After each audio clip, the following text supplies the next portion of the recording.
Hi friends, வணக்கம். ஒரு story சொல்கிறேன். பிடிச்சிருந்தா லைக் பண்ணுங்கள், கமெண்ட் பண்ணுங்கள், ஷேர் பண்ணுங்கள். ஓகேவா? ஒரு தொழிலதிபர் ஒரு ஹோட்டலில் போய் தங்க போகிறாரு.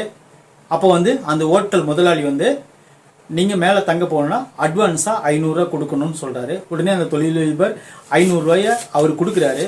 கொடுத்த உடனே எனக்கு ஹோட்டல் ரூம் பிடிக்கலன்னா நான் அந்த 500 ரூபா திருப்பி கொடுத்துருங்கன்னு சொல்லிட்டு ஹோட்டல் மேலே போகிறாரு. போன உடனே இந்த ஹோட்டல் ஓனரு பக்கத்தில் இருக்கிற ஒரு அம்மாவை கூப்பிட்டு, அம்மாமா இந்தாங்க, போன மாதம் உங்களுக்கு சம்பள பாக்கி 500 ரூபா வச்சுட்டேன்னு சொல்கிறாரு. அந்த அம்மா அந்த 500 ரூபாயை வாங்கிட்டு போய் பக்கத்தில் இருக்கிற டீ கடையில் கொடுத்து, ஐயா போன மாதம் நான் டீ சாப்பிட்டேன், 500 ரூபா பெண்டிங் காசு இந்தாங்கன்னு கொடுக்குறாங்க.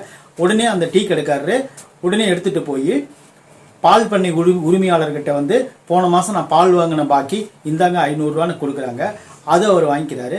வாங்கினோடனே அந்த பால் வியாபாரி நேராக ஒரு வெட்டினரி டாக்டர், அதாவது கால்நடை மருத்துவர்கிட்ட போய், இந்தாங்க நான் உங்ககிட்ட போன மாதம் என்னோட மாட்டுக்கு வைத்தியம் பார்த்த காசில் 500 ரூபா பெண்டிங்னு கொடுக்குறாங்க.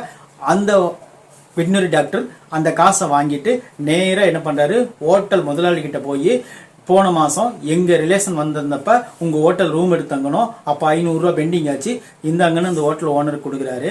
அந்த ஹோட்டல் ஓனர் அந்த 500 ரூபாய் வாங்கி பத்திரமா டேபிள் மேலே வச்சிருக்காரு.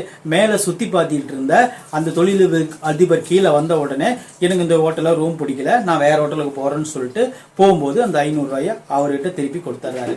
ஸோ இந்த ஸ்டோரியில் அந்த 500 ரூபா எல்லா பக்கமும் போயிட்டு வந்துருச்சு, எல்லா ப்ராப்ளத்தையும் சால்வ் பண்ணிருச்சு. ஆனால் யாருக்கும் எந்த நஷ்டமும் இல்லை. தேங்க்யூ.